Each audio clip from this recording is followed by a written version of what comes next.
Hey there, everybody. Welcome to another episode of the Touchdown with Doug Smith. In this episode, you're going to want to stick around because we're going to talk about next year's NFL draft and how the current events are going to make it near impossible to take and find talent for NFL teams in next year's draft. Stick around.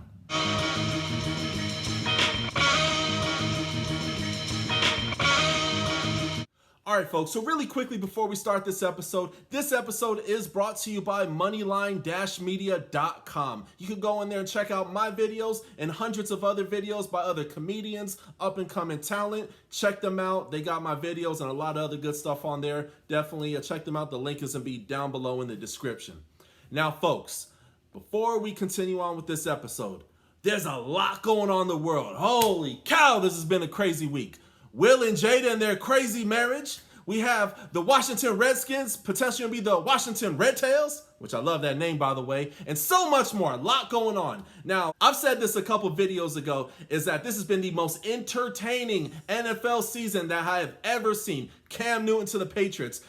Tampa Bay coming Tampa Bay. All those different things going on. But one thing that we have not thought about is next year's NFL draft, okay? Now, while we have been entertained with new jerseys, all kinds of different things, even the NBA is all in Orlando, my hometown, you know? A lot going on right now. But there's a lot I want to take and talk about. Now, this past year's NFL draft was amazing. Miami Dolphins signed Tua. The Cincinnati Bengals potentially got a franchise quarterback, Chase Young to Washington. I had a great time. But what about next year? That's what we're going to talk about here today. Now, the Pac-12 division, in which they're only going to take and be playing teams in their conference. And then you got all the Ivy League schools. That includes Yale, Harvard, Brown. But one thing that's very, very interesting is you have a lot of programs who are not playing college football, or if they are playing, they're trying their very best not to get kids sick, which is number one, you're putting kids' lives at risk, okay? These are not professional athletes where they sign millions of dollars on a piece of paper saying that they are going to sign up and play.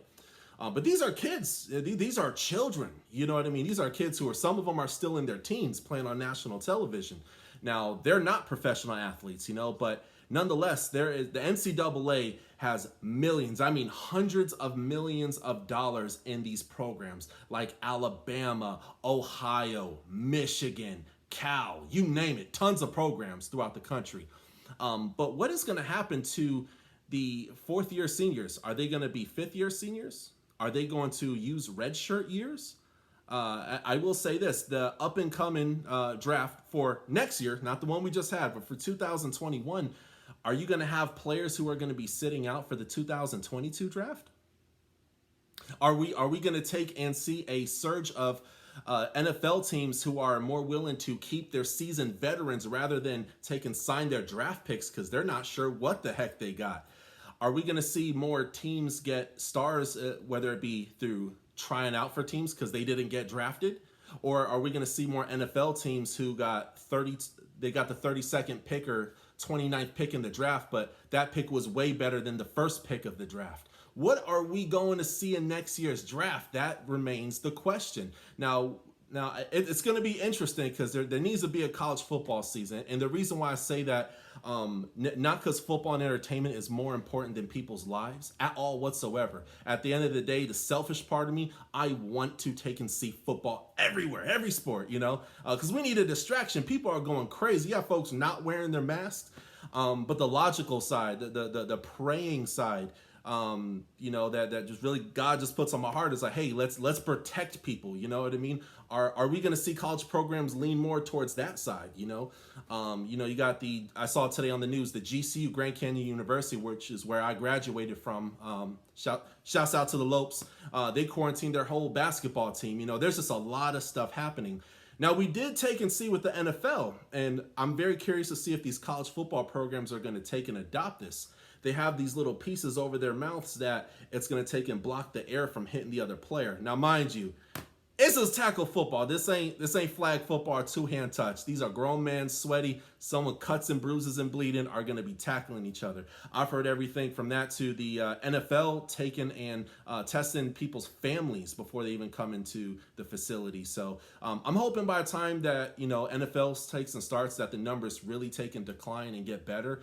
I'll be honest with you, I don't watch the news that much, partially for my sanity, unless it's sports. That's really what I live and breathe.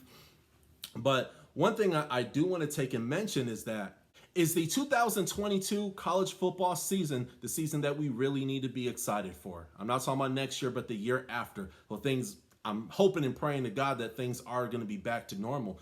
But is that the season that we really need to be looking out for? Are we going to see NFL players who, maybe they have had hopping teams for the last 3-4 seasons?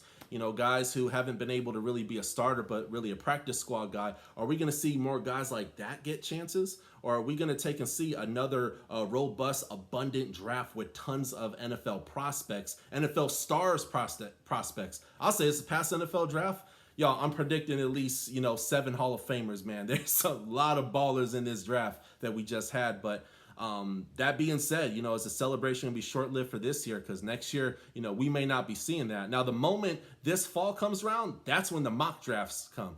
And be ready for some very inaccurate mock drafts for this upcoming year's draft and whatnot. So again, going to be very, very interesting. Everything from, 5th-year seniors, people opt into red shirt, people who are expecting to go in the first round. They may not be able to play at all whatsoever. So what do?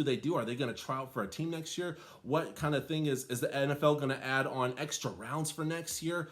What are they going to do? So very, very interesting. But once again, guys, the whole point of this video is to take and talk about COVID-19 and how this is going to affect next year's draft. And, well, you might want to take and hold your horses on the Trevor Lawrence hype, because may not be much to see next year. So anywho, thank you guys so much for watching. Make sure you guys hit the subscribe button. Folks, you can take and follow me on TikTok, Instagram, Twitter, my Facebook page, and of course YouTube. Make sure y'all hit that subscribe button. Y'all, we're making some awesome progress on the channel. By the way, we're at over 250 subscribers in 3.5 months, so that's pretty big. And pretty soon this will be blowing up very, very fast. So I'm gonna continue to work, cranking out classics for you guys. Continue to tune in and watch the show. Thank you for your support. Touchdown.